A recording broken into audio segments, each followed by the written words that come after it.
there, guys and gals. Welcome back to BackPocketGameReviews. I know, I've been gone for a little bit. It was a long weekend. Sorry, I work retail. It was hell.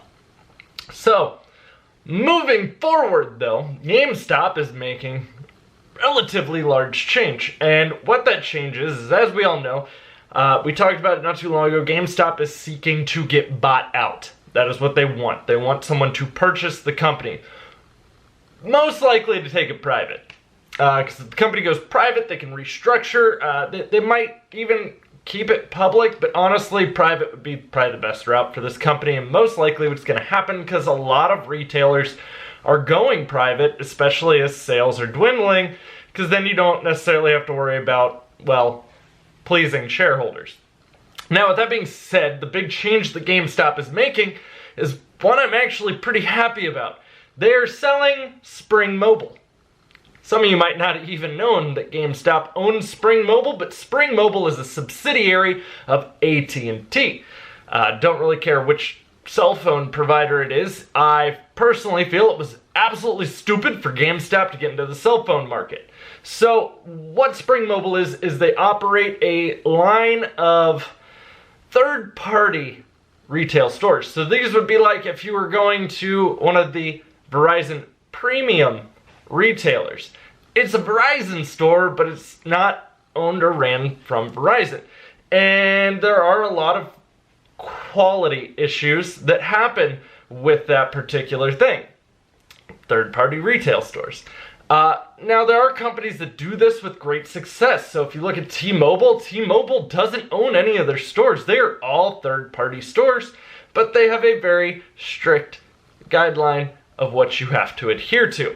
So there's a little bit of difference between how T-Mobile and others do that. Personally, I was never a huge fan of GameStop getting into the mobile market, and for a couple of reasons. So when I started there, when I was working at GameStop, I was there when we first brought in prepaid phones. And prepaid phones were the big one. I believe it was Metro PCS that we brought in first, if I remember correctly. Pretty sure it was Metro PCS. Because when they came there, I was like, who the hell is that? And then they started pushing on us. Not only did I have to get rewards, that they wanted us to have one cell phone sale. Oh, you need to sell a prepaid phone today. Unless I have a drug dealer coming in, most likely I'm probably not moving that prepaid phone. Drug dealer, child, or grandma. There's your prepaid phone customers. Majority, everyone else, has some form of like T-Mobile phone or Verizon, because almost none of the major retailers have a contract now. You can pretty much leave at any time. So it is kind of odd to see that GameStop ever really tried to push that. And at one point, GameStop actually owned a lot of stock in Cricket too. Cricket is a trash wireless company. Please, for the love of God, don't ever buy a Cricket device.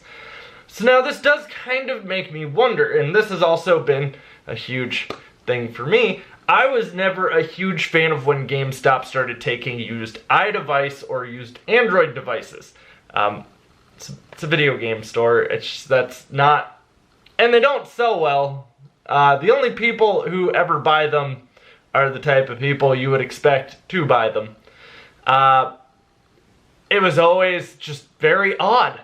Like the people that would come in to buy these and the people that would come in to sell them. So GameStop does operate like a pawn shop, but with video games and stuff, you typically don't see as much theft as what you do with electronics.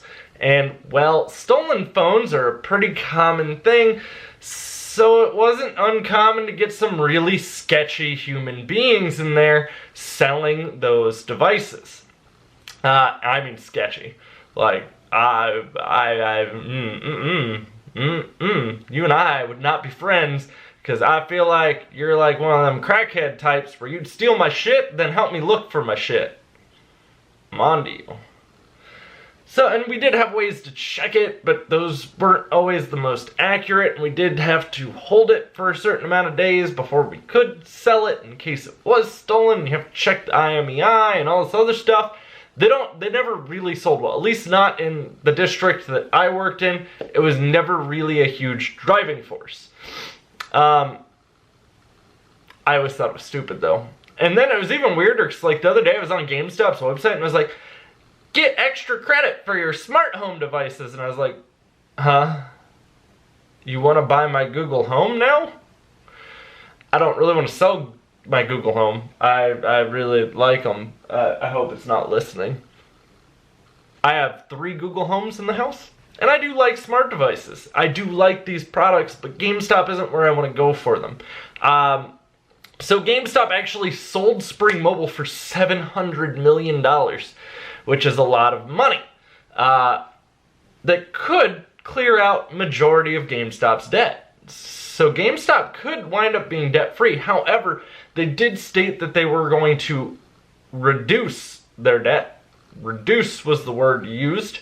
And they were going to use some of that to bolster their collectibles and used games.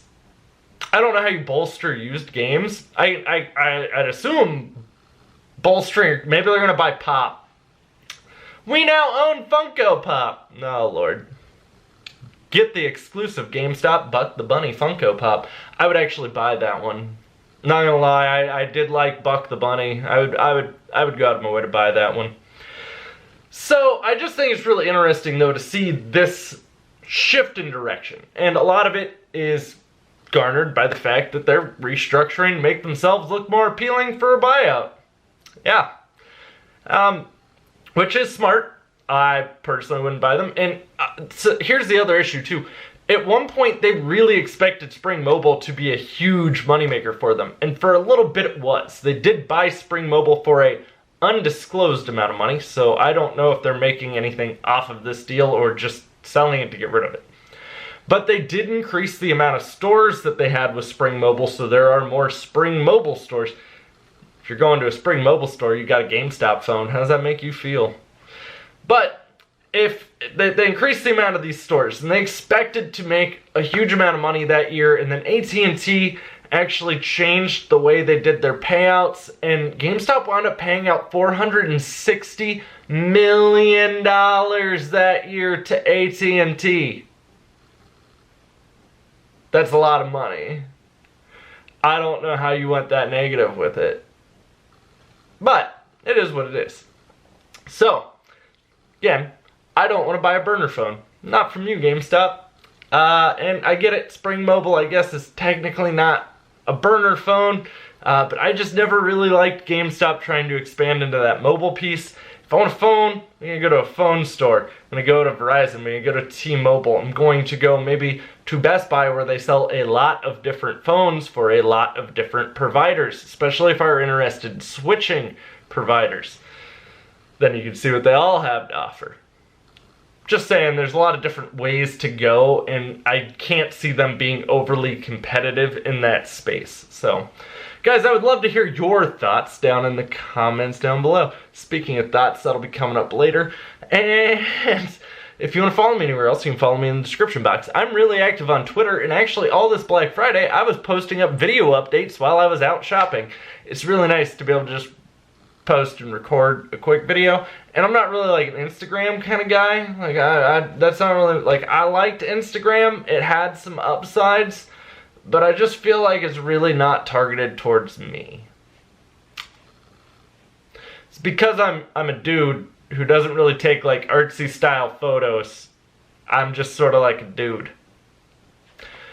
Thanks for watching. If you enjoyed the video, don't forget to drop a thumbs up. You can click that subscribe button, and I'll see you all soon with plenty more content coming for you.